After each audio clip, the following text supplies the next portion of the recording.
नमस्कार विद्यार्थियों। हमने जो है अपने पिछले वीडियो में सूरदास जी द्वारा रचित पद जो एक्सटेज भाग 2 में दिए गए हैं, उनमें से पहला पद जो है हमने पढ़ा था, जिसमें जो गोपियां हैं वो उद्धव पर व्यंग कर रही थी कि आप बड़े भाग्यवान हो कि जो भगवान श्री कृष्ण की प्रेम से आप अभी तक वंचित रहे हो, उनके प्रेम के प्रभाव से तुम अछूते रहे हो। अब दूसरा जो पद है, उन्होंने अपनी विरह और वियोग की स्थिति को प्रकट किया है कि कैसे हम उनकी वियोग के कारण, उनके हमारे पास ना होने के कारण कैसे जो है उस विरह की अग्नि में हम जल रही हैं। इसको हम प्रारंभ करते हैं। मन की मन ही मांझ रही, मन की बात मांझ में रही। कहती हैं, हे उद्धव, हमारे जो मन की बात हैं वो हमारे मन में ही रह गई, हम किसी को कह नहीं पाए। कहिए जाई कौन पे उद्धव, कहिए जाई जाकर कहें कौन पे किसको। उद्धव मनो उद्धव, हे उद्धव, हम अपने मन की बात को जो है जाकर अब भला किस से कहें और कैसे कहें, ना ही परत कही। ये हम तो हमसे जो है हमारे मन की बात जो है वो कहीं भी नहीं जा रही है। अवधि, आधार, आस, आवन की, कितना सुंदर जो है वो अनुप्रास अलंकार भी है यहाँ पे। अवधि, समय की अवधि, जिसमें भगवान श्री कृष्ण को हम सोच रहे थे कि वापस आएंगे। आधार, वो हमारे प्राणों के आधार थे और उसी आधार के सहारे। अवधि, आधार, आस, आस होती इच्छा होना, इस समय अवधि में भगवान कृष्ण आ जाएंगे। अवधि, समय सीमा, आधार, आधार, आस, इच्छा, आशा, आवन की, कृष्ण के वापस आने की। तन मन व्यथा सही, कहती है उसी आस में हमने तन और मन से व्यथा होती है पीड़ा, दुख, तकलीफ को सहन किया। कहते हैं भगवान श्री कृष्ण के वापस आने की अवधि को आधार मान करके हमने जो है अब तक इस विरह की पीड़ा को जो है सहन किया था। परंतु अब वो आस भी, अब भगवान श्री कृष्ण तो आए नहीं, उन्होंने जो है अपने दूत को भेज दिया योग का संदेश देने के लिए। तो भगवान श्री कृष्ण के आने की वो आस तो समाप्त हो गई है। अब क्या हो गया है, अब देखिए, अब इन योग संदेशन सुनी। अब हे उद्धव, जो भगवान श्री कृष्ण ने आपको हमारे को योग संदेश जो है जो देने के लिए भेजा है, उन योग संदेशों को, उन योग के संदेशों को सुन के क्या हुआ है, बिरहनी, बिरह दही, बिरहनी होती हैं वो बिछड़ी हुई जो व्यक्ति हैं या बिछड़ी हुई जो आत्माएं हैं। बिरहणी, हम विरहणी गोपियां, ये बिरहणी का मतलब हम विरहणी गोपियां। बिरह दही, बिरह माने विरह की अग्नि में, वियोग की अग्नि में, दही माने जलने लग गई है। जैसे आग में घी डाल देते हैं, ऐसा ही खाम जो है और आग भड़क उठती है। ऐसे ही कहती है कि तुम्हारे योग संदेशों ने ऐसा काम किया है कि हमारे विरह की अग्नि को और भी भड़का दिया है। तो कहती हैं, अब इन योग संदेशन सुनी विरहणी विरह दही। अब तुम्हारे द्वारा जो योग का संदेश जो कृष्ण का तुम हमें सुना रहे हो, उनको सुन करके हम विरहणी गोपियां विरह की अग्नि में जलने लग गई हैं। चाहती होती कुहार जित ही थे, चाहती होती, चाह रही थी, होती थी, चाहती होती, चाह रही थी। गुहार, गुहार होता प्रार्थना करना, पुकारना। चाहती होती गुहार जित ही थे, माने जिनसे, जिन भगवान श्री कृष्ण से, जिन हम भगवान श्री कृष्ण से हम अपने प्रेम की निवेदन करना चाहती थी, प्रेम की प्रार्थना करना चाहती थी, जिन भगवान श्री कृष्ण को जो हम पुकारना चाहती थी। ठीक है, उतते धार बही, उतते वहीं से धार, किसकी धार, योग संदेश की धार, बही माने बहकर आई है। कहता है कि जिस भगवान श्री कृष्ण के सामने हम अपने प्रेम की पुकार करना चाहती थी, प्रेम की प्रार्थना करना चाहती थी, प्रेम की निवेदन करना चाहती थी, उन्हीं भगवान श्री कृष्ण के द्वारा योग संदेश रूपी जो धार है वो बहकर आई है। उतते धार बही, कैसी धार है ये, योग संदेश रूपी धार। सूरदास अब धीर धर ही क्यों, सूरदास अब धीर धर ही क्यों। सूरदास जी कह रहे हैं कि वो गोपियां उद्धव को कह रही हैं कि हे उद्धव, हम धीर होता है धैर्य, धैर्य माने धारण करें, क्यों माने किस लिए। अब भला हम, हे उद्धव, और भला हम किस लिए धैर्य धारण करें, किस लिए धैर्य रखें। मर्यादा न लही, मर्यादा मान मर्यादा न लही, बाकी नहीं बची, कि हमारी जो है वो मान मर्यादा भी उस भगवान श्री कृष्ण के प्रेम में अब शेष नहीं बची है। हमने तो उसके प्रेम में अपनी मान और मर्यादा को भी त्याग दिया है। अब भला हम कैसे धैर्य धारण करें? वो भगवान श्री कृष्ण जो है वो हमारे प्रेम की पुकार को सुन नहीं रहे हैं और वो भी अपनी मर्यादा का पालन नहीं कर रहे हैं। ठीक है, तो अब भला हम कैसे धैर्य धारण करें? तो इस प्रकार जो उद्धव को के साथ जो है वार्तालाप करती हुई अपने प्रेम को जो है वो बता रही हैं कि तुम्हारा योग का जो संदेश जो है वो तो उसने तो हमारे विरह की अग्नि को और भी बढ़ा दिया है। अगला पद देखिए बच्चों। अगले पद में जो है वो एक पक्षी का उदाहरण जो है यहाँ पे जो गोपियाँ दे रही हैं, कह रही हैं हमारे हरी हारिल की लकड़ी। यहाँ पे हारिल पक्षी होता है जो हर वक्त अपने पंजों में कोई तिनका या कोई लकड़ी दबाए रहता है, उड़ता हो तब भी उसको अपने पंजों में पकड़े रहता है मजबूती से, उसको गिरने नहीं देता। तो कहते हैं भगवान श्री कृष्ण भी हमारे लिए हारिल पक्षी की लकड़ी की तरह हैं, हम भी उनको कभी छोड़ते नहीं। क्या कहती हैं? हमारे हरि, हरि माने भगवान श्री कृष्ण, हमारे माने हमारे लिए, हरि भगवान श्री कृष्ण, हारिल की लकड़ी, हारिल पक्षी की लकड़ी के समान। कहती है हमारे लिए, हे उद्धव, हमारे लिए भगवान श्री कृष्ण हारिल पक्षी की लकड़ी के समान हैं। जिस प्रकार हारिल पक्षी जो है कभी भी जो है अपने पंजों से लकड़ी को गिरने नहीं देता, कभी भी छोड़ता नहीं है, ठीक उसी प्रकार क्या है? मन कर्म वचन, मन कर्म और वचन से हमने अपने मन कर्म और वचन से नंद नंदन, नंद नंदन कौन है? नंद के दुलारे भगवान श्री कृष्ण। उर माने हृदय में, उर माने उनका अर्थ उर का अर्थ है हृदय, कि अपने हृदय में, अपने मन कर्म और वचन से हमने अपने हृदय में यह दृढ़ कर पकड़ी। यह माने यह क्या? भगवान श्री कृष्ण को दृढ़ माने दृढ़ता से, मजबूती से अपने हृदय में, पकड़ी माने पकड़े हुए है, बसाए हुए हैं हम अपने हृदय में। अब बड़ी दृढ़ता से हम अपने मन कर्म और वचन से जो है, हमने अपने मन कर्म और वचन से अपने हृदय में उस भगवान श्री कृष्ण को बड़ी मजबूती से, बड़ी गंभीरता से, बड़ी गहराई से अपने हृदय में जो है उन्हें पकड़ा हुआ है, अपने हृदय में बसाया हुआ है। किसकी तरह? हारिल पक्षी की लकड़ी के समान।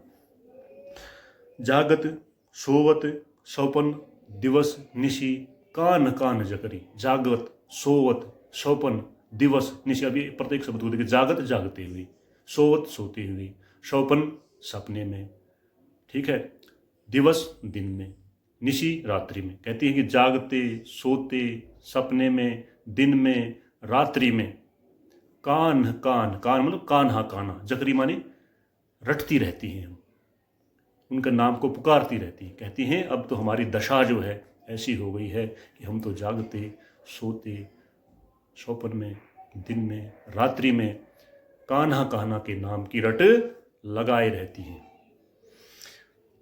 सुनत जोग लागत है ऐसे जो करवी ककड़ी। कहती है जब तुम हमें योग साधना का संदेश देने लगते हो तो वो तुम्हारा द्वारा दिया जाने वाला योग साधना का संदेश, सुनत माने सुनते हुए, जोग माने योग, लागत है ऐसो हमें ऐसा लगता है, जो करवी ककड़ी, जैसे हमने कड़वी ककड़ी को चबा लिया हो।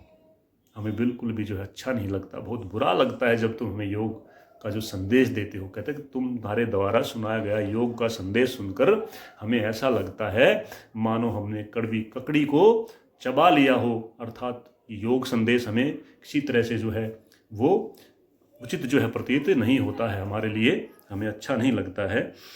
सूतो व्याधि हमको ले आए, सूतो व्याधि, सूतो तुम तो, व्याधि होता बीमारी, कोई रोग, हमको माने हमारे लिए, ले आए लेकर आ गए हो, देखी सुनी न करी, जिसको ना कभी हमने कभी देखा था, ना कभी हमने सुना था, ना हमने कभी ऐसा किया था। कहता है तुम तो योग संदेश रूपी ऐसी बीमारी हमारे लिए लेकर आए हो जिसको जो है हमने ना कभी किया, ना कभी हमने देखा और ना कभी हमने सुना। अतः ये योग संदेश हमारे लिए किसी काम का नहीं है। और ये योग संदेश किसको दीजिए अदा करके? यह तो सूर तिन ही ले सोपो, सूरदास जी कह रहे हैं, यह तो सूरदास जी कह रहे हैं कि वो गोपियां उद्धव से बोली, क्या बोली? तुम तो जो है ये योग का जो संदेश है, तीन ही माने उन लोगों को सौंपो, माने सौंप दीजिए। ये योग जो संदेश है, हे उद्धव तुम जाकर के उन लोगों को सौंपिए। किनको? जिनके मन चक्री, कि जिनके मन में चक्री बंधी हुई है, चक्कर बंधा हुआ है, जिनका मन चंचल है, जिनका मन स्थिर नहीं है। लोग बहुत सारे ऐसे होते हैं जो कभी किसी देवता के पास जाते हैं, कभी भगवान की पूजा करते हैं, कभी व्रत करते हैं, कभी स्नान करने जाते हैं, यानी कि वो हर तरह के उपाय अपनाते हैं। चक्कर मन में बंधा रहना, मन का स्थिर ना होना, मन का चंचल होना। कहती है कि हे उद्धव, ये योग संदेश तो जाकर के उनको सौंपिए जिनके मन अस्थिर हैं, मन चंचल हैं। हमने तो भगवान श्री कृष्ण को बड़ी स्थिरता से उनकी भक्ति और प्रेम को अपने हृदय में बसा रखा है। अब हमें किसी अन्य साधन की हमें आवश्यकता नहीं है। ये योग संदेश हमारा किसी काम का नहीं है। जो अंतिम जो हमारे दिया गया है पाठ्यक्रम में, वो हम अब उसको भी देख लेते हैं। हरि हैं राजनीति पढ़ी आए, वो तरह तरह के उल्हाने दे रही हैं, अब बड़ी दुखी हैं। अब वो क्या कह रही हैं कि हरि हैं राजनीति पढ़ी आए, कि हे उद्धव हमें ऐसा लगता है कि वहाँ मथुरा में जाकर के भगवान श्री कृष्ण ने बड़ी राजनीति की शिक्षा ले ली है, राजनीति जो है पढ़ ली है वहाँ जाकर के। समझी बात कहत मधुकर की, समझो मैंने समझ गई है।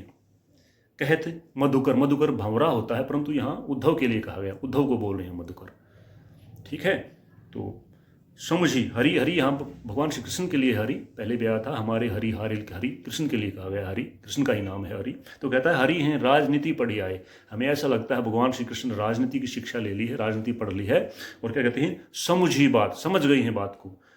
कहत मधुकर के, जो हमें मधुकर उद्धव ने हमें आकर की जो कही हैं, उनसे हमें समाचार सब पाए। उस भगवान श्री कृष्ण के सारे समाचार जो है हमें मिल गए हैं, सब हमें पता चल गया है भगवान कृष्ण के बारे में।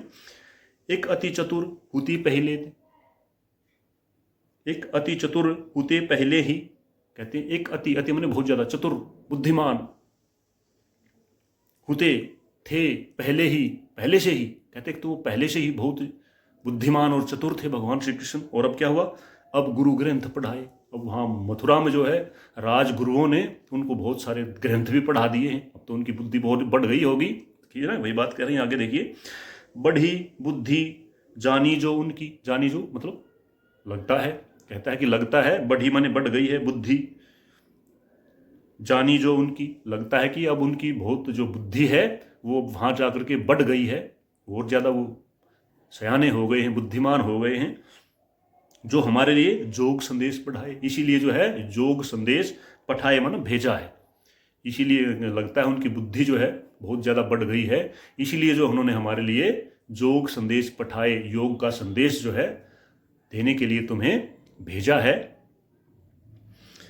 उधो भले लोग आगे की, उधो हे उद्धव, भले लोग, भले होते थे लोग, आगे के मतलब इस समय से पहले के, पुराने समय के, कहते ना पुराने जमाने के लोग अच्छे होते थे।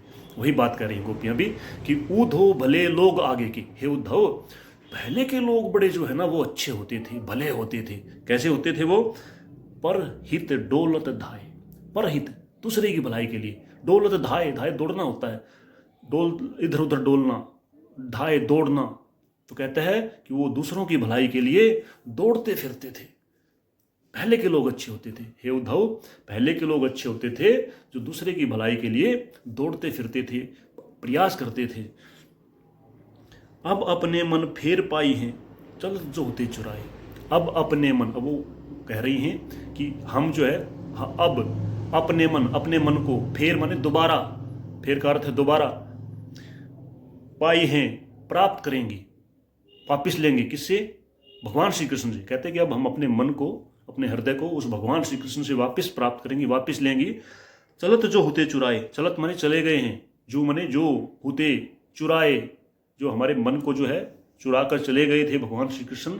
अब अपने उस मन को हम भगवान श्री कृष्ण से हम दोबारा जो है प्राप्त करेंगे। वो चुरा कर ले गए हमारे हृदय और हमारे मन को। तो वो अब आगे देखिए क्या क्या उल्हाने दे रही हैं, बिल्कुल उल्हानों पर आ गई हैं यहाँ गोपियाँ। क्या कह रही हैं देखिए, ते क्यों अनीति करें आपुन, ते क्यों किस लिए, ते माने वो कृष्ण भगवान, क्यों किस लिए, अनीति अनीति, नीति के विरुद्ध, नियम के विरुद्ध करें आप अपने आप, कहती है वो अपने आप जो है नीति के विरुद्ध आचरण किस लिए कर रहे हैं। जय और अनीति छुड़ाए, जय मने जो, और औरों की अनीति छुड़ाए मने छुड़ा रहे हैं। कहते हैं कि वो भगवान श्री कृष्ण स्वयं जो है अनीति पर क्यों चल रहे हैं, हमारे साथ जो है स्वयं अनीति क्यों कर रहे हैं। फिर और अगर वो ऐसा कर रहे हैं तो फिर वो औरों को नीति की शिक्षा दे रहे हैं, औरों को अनीति की बात को छुड़ा रहे हैं, औरों को नीति पर चला रहे हैं भगवान श्री कृष्ण। ठीक है, राजधर्म, अब क्या अनीति कर रहे हैं भगवान श्री कृष्ण उनके साथ, गोपियों के साथ, वो आगे बताया है। सूरदास जी क्या कह रहे हैं कि राजधर्म तो यह सूरदास जी कहते हैं कि वो गोपियां उद्धव से कह रही हैं कि राजा का धर्म तो हे उद्धव ये है, क्या धर्म है, जो प्रजा नहीं सताए, कि वो अपनी प्रजा को कभी सताए नहीं, अपने जो देश के लोग हैं, जो प्रजा हैं, उनको कभी सताए नहीं। और भगवान श्री कृष्ण उस धर्म का, उस राज धर्म का पालन नहीं कर रहे हैं। वो हमारे हृदय, हमारे प्रेम की उपेक्षा कर रहे हैं। हम चाहते हैं वो वापस आएं, वो वापस नहीं आ रहे हैं, इसलिए वो हमें सता रहे हैं और वो राजा के धर्म का पालन नहीं कर रहे हैं। तो इस प्रकार इस प्रकरण में जो है, जो भ्रमर गीत के जो पद हैं, उनमें जो है गोपियों ने ज्ञान मार्ग और योग मार्ग से प्रेम और भक्ति के मार्ग को श्रेष्ठ बताया है। कि हमारे लिए जो योग का मार्ग और जो ज्ञान का मार्ग है वो किसी काम का नहीं है। हमारे लिए तो श्रेष्ठ क्या है, जो प्रेम और भक्ति का मार्ग अपनाकर उस भगवान श्री कृष्ण को हम अपना मानते हैं, उनकी हम भक्ति करते हैं, उसी को श्रेष्ठ बताया है। हमें किसी अन्य मार्ग की जो है आवश्यकता नहीं है।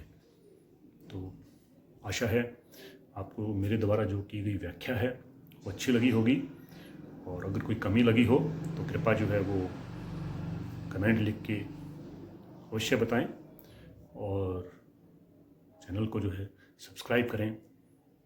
आगे जो है ऐसे ही आपके लिए अच्छी अच्छी जो प्रस्तुतियां मैं लेकर आऊँगा। धन्यवाद।